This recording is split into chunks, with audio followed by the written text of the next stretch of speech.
was just north of that Louisiana line, living in a town that was living on pine. Okay, I am Sarah Stagg, grew up a Holloman. I work with the local newspaper. I am interviewing Mr. Toney for a column I want to write about what he's got going on. And it sounds like a lot. It is a lot. What year did you graduate CHS? 1985, I graduated from here. Okay. I mentioned that we're here to talk about what you've got going on. So let's just rattle down the list of what you've got going on that has everything to do with CrossFit. Well, first of all, how I got to CrossFit. I was raised about 30 miles from here as a child, and my father worked here in CrossFit for GP, just like most families around here did at that time. And we were here quite often, and it wasn't until my high school years I actually moved here. And just, I knew the area, but the people I wasn't really familiar with, but I just took to everybody, and it was like I was been here all my life. What's the first thing you can remember doing as far as hanging out after school, going out on the town, cruising the loop? Yeah. A lot of times just hanging out with friends. David Fowler, he lived right down the road from me. Me and him would hang out after school, going to the park, just going around Lucas Pond. A lot of time in the water, a lot of time fishing. The things people do around here as teenagers, That are still basically the same. Yeah. Even though time has certainly marched on. Time has marched on. We tend to do about the same things around here. Do you think that is the way it is in all small towns? Is CrossFit special? I mean, I know CrossFit's special. Is that one of the ways it's special? Yeah, I think, CrossFit, and once again, I think there's going to be a lot of small towns. It's just a lifestyle. And when you grow up in that lifestyle, it's hard to get out of that lifestyle. I left here when I was 17 years old. I went from the town of CrossFit to the big town of Houston, Texas. And that was like the left hand looking up and the right hand looking down, totally opposite. But I always missed home. The lifestyle here is I don't know what the word to say. It's more family oriented. Does that make sense? And that means a lot. Over the years, of course, things change, and CrossFit has certainly changed. And tell me about some of those changes that you've noticed, and maybe give me a timeline of when you started noticing. It's hard to give you a timeline because it's been so gradual over the years. I try to come back as often as I can, and you see something go away, next thing you know, something else goes away. And unfortunately, we lost a major operation with GP here in CrossFit, and that had a big crunch, I'm sure, obviously. And it's the town isn't the same. It's like over a period of time, since I don't know what the word I want to say is. There's been several losses here across it, if that makes sense, in the economy. And I can remember as a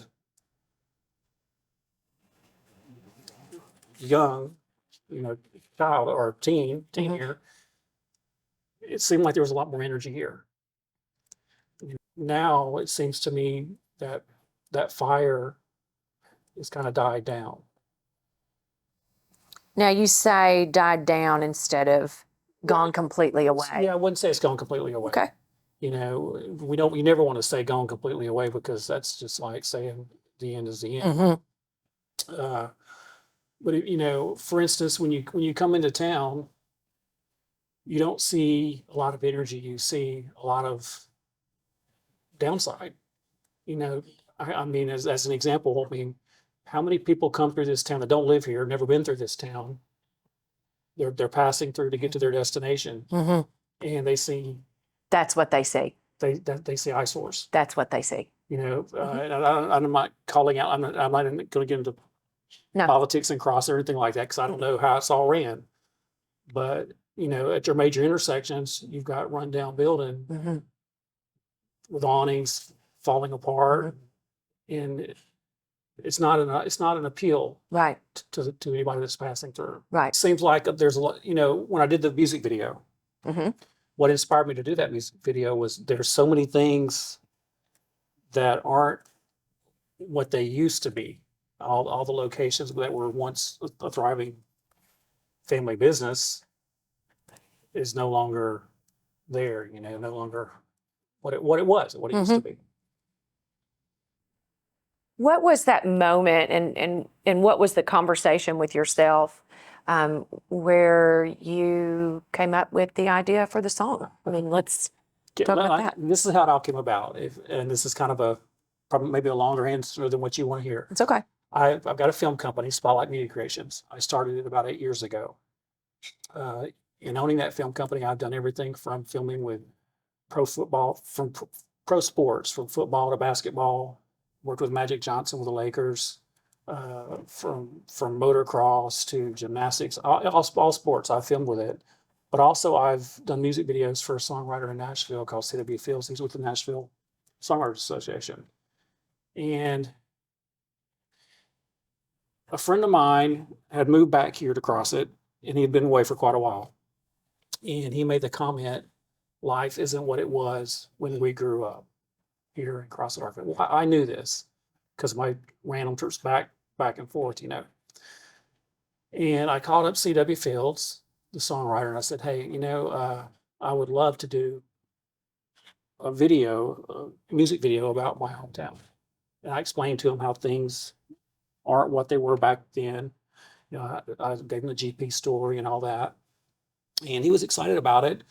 But unfortunately, his time frame with the projects that he had going on wouldn't allow it. Mm-hmm. Well, I'm very impatient. So I started writing lyrics myself. I'd never written a song, written a movie, and did very well with it, but never written a song, music video song. And after I got the lyrics written out, I sent them to him, and he liked it, the way everything flowed. He liked the wording. But once again, his time frame wasn't anything that we could do really quickly. So I found a company that could do what I wanted him to do, and next thing you know, I had a song. I had started filming some of the scenes that I remembered as a child here in CrossFit, and tried to film what they are now, to show how things aren't what they used to be.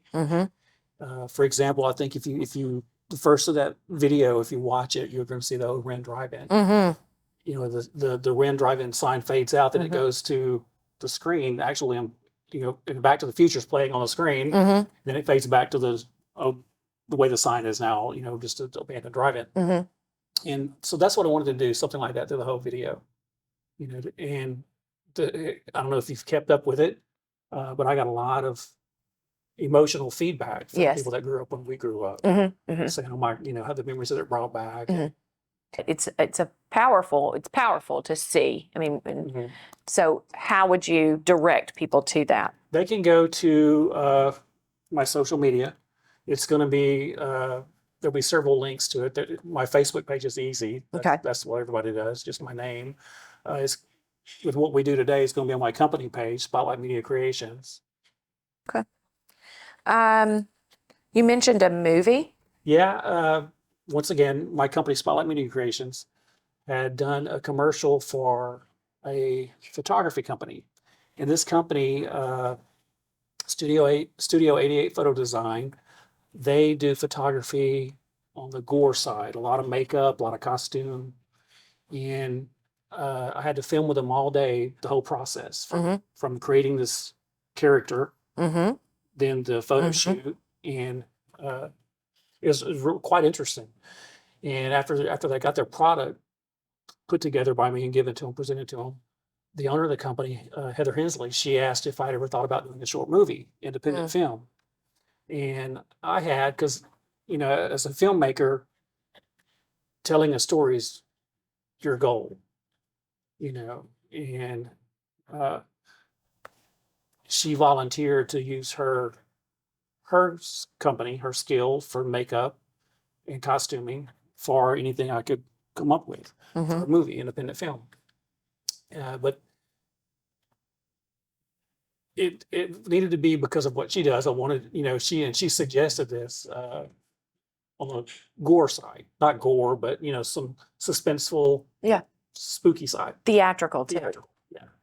So I wrote a movie called Price to Pay, and we entered it into Hollywood First Time Filmmaker Showcase, a film festival, and it took Viewers Choice Award in Hollywood. Hmm. That was 3 years ago. If I wanted to direct CrossFit people on where they could. They can just pull up Price to Pay and my name on YouTube. Okay. Or they can go to my company page, and I think I've got the interview there where I was interviewed from the film festival, and then they talk about my film, and then I think If somebody came to you and said, today you've got to move back to CrossFit Arkansas, what would happen inside? How would you feel? How'd you react? it'd be kind of mixed. Of course there'd be the worry, because my living is film work now, and obviously the demand isn't here. Right. And on the flip side of that, there would be I guess a sentimental happiness. Mm-hmm. Did I word that correct? Sentimental sure. happiness, because of my family bonds. Mm-hmm. So you see the room for improvement in our town, ours, meaning mine. Yeah, there's always room. Uh-huh. But it's going to take that fire. Mm-hmm. That was my question. What? And that's how do we get that fire? I don't know. Mm-hmm. I don't know, but I do know. Back to the conversation we had at the beginning of this, the desire for someone to come in here and create opportunity. First, they have to be drawn here Uh-huh. to know that the people here want to have that opportunity. Mm-hmm. Yeah. What can you do with your connection to CrossFit? You love CrossFit. You love the memories that you had here. Just in your daily life, how can you affect what happens here? Oh, we can all affect what happens here. The first part of that effect is being positive. Okay. Because we all give out, I don't know what the terminology is for this, that vibe. Mm-hmm. If I come in all angry and just really disruptive and bitter, negative, your environment becomes that attitude, that negative, that bitterness. But on the flip side of that, if you come in with a smile, a positive attitude, and then you can change that environment you're in to that positive attitude. Mm-hmm. Let's back it up to your time here. Tell me what the thing to do in CrossFit was in the 80s. Oh my gosh, the country life. If you weren't in the woods, you were in the river. If you weren't in the river, you were driving down the back roads, cruising Main Street with friends, just hanging out. Probably a lot of things that the younger generation now wouldn't be interested in doing. Right. We didn't have the things that they have now. We didn't have all the internet access to entertainment, and I was a substitute teacher when I came back in 2017, and I was at the elementary school. That was just kind of where my niche was. And the kids would come back from vacation, and I'd ask them, what'd we do for vacation? And most of them, I played video games on my phone. Yeah. My mama let me use my phone, and that really when we hurt grew my up, heart. we didn't have these. Yeah. Our minds had to be creative. Yeah. So we had to go, Now, there were video games, but it just, I can remember playing for like an hour after I got, no, not at all. It definitely didn't hold my attention like it will kids today. And now in society, when you go in and you'll see grown adults that have been there all day. Yeah. doing the same thing. That same thing. The same Yeah. thing. So, in your line of work, that is, I mean, it's not video games, but it's, technology. How do we reintroduce the kids to separating from that? There's that's a question you really have to think about. Yeah. I think it would depend on several things. The lifestyle of a family. Mm-hmm. You're not going to have this family that moved here from the city, a big town like, say, Houston or whatever. Mm-hmm. They're not going to know how to introduce their teenagers to going out doing the things that we grew up doing as teenagers. Does that make sense? Yep. Now, to give them to find their creative side, maybe, Mm-hmm. Mm-hmm. And give them adventure, Mm-hmm. and in that adventure have them something as simple as recording Mm-hmm. with a camera, Mm-hmm. Mm-hmm. and trying to create something to show. Okay. I see that. Like you said, Yeah. Then that would inspire them to go out and get more. Yeah. Okay. Yeah. And be more active. Does that, Yes. and I think, once again, I think it would be a family. Yeah. A family Yeah. event, not just, Mhm. someone by themselves going out as a Mhm. kid. And it's going to take something to Mhm. get that fire in them started. Yeah. I like that. Kind of marrying technology with just the natural here, the country life. Yeah. I like that. I've never put that in the thinker and rolled that around. I just, kind of hope and wish that kids would get back into fishing and we do. We have a large part of our population. The kids are following right along with dad and mom. I would have given anything to have to have known how much I enjoyed working with film work. Yeah. In my younger days. Yeah. Teenage days. Yeah. Yeah. Maybe landed where you are a little bit earlier with time to do a little bit more. What would you like to see come to CrossIt? If you could just pick up anything and put it here, what would that be? What would I like to see come to CrossIt? Something that's family oriented. How's that? Mm-hmm. Something that's going to draw families together and draw the community together. And whether it be something for recreation or something for knowledge. Yeah, I hope that CrossIt has the strength to hold on to its wholesomeness, its charm, because just the way that the world is going, I mean, we're becoming loose and fast, Exactly. and it would be heartbreaking if small towns went away. Yeah. Anything else you want to add? Oh, I do want to ask, what are your plans with the music video? Well, as of right now, there's a local musician, Tyler Hersey. Yes. He has got the song in his studio now in production. Wonderful. When I wrote the song, I once again, my side of the video is telling a story. Okay. And I had no intentions of it taking off like it's taken off. I did it for my own personal sentimental reason, and apparently it touched a lot of people here. Yes. But Tyler's got it. I think he's going to do a great job with it, and we'll just see what happens from there.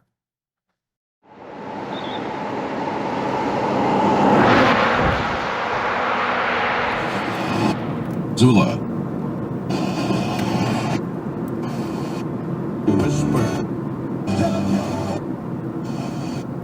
You are ridiculous.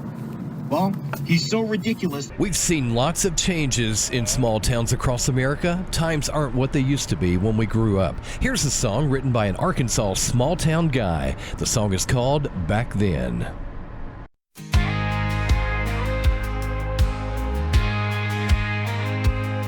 Raised just north of that Louisiana line.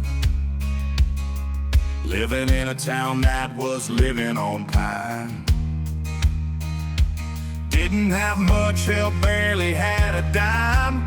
Didn't care, we got by just fine. Small town life with not much to do. Bonfires and backwoods was all we knew. Always looking for a way to get out, not knowing what life was about. What I would give to live it again, 'cause life today ain't what it was back then. No, life today ain't what it was back then. No, life today ain't what it was back then.